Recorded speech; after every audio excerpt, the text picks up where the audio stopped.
আসসালামু আলাইকুম। আমি আমার আম্মার বাসার রান্না দেখাচ্ছি, কিন্তু এটা কোনো বিষয় না। যেহেতু আমি আমার আম্মার বাসায় আছি, আমার একটা পেজ নিয়ে কাজ করি ফেসবুকে।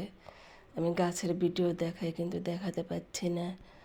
ওই জন্য আমার পেজটা ধরে রাখার জন্যই আমার এই ভিডিওটা করা। কারণ ফেসবুকে তো আমাকে দেখাতে হবে যে আমি কী করতেছি। না করলে আমার সব কিছু আবার অন্যরকম হয়ে যাবে। ওই জন্য দেখানো।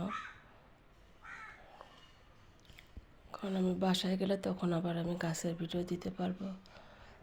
আমি এখানে তো গাছ পাচ্ছি না, ওই জন্য যেটা পাচ্ছি সেটাই একটু করার চেষ্টা করে সবাইকে দেখাচ্ছি।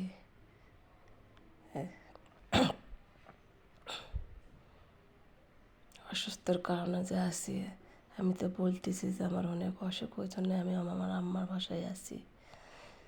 সবাই আমার জন্য দোয়া করবেন। আল্লাহ হাফেজ।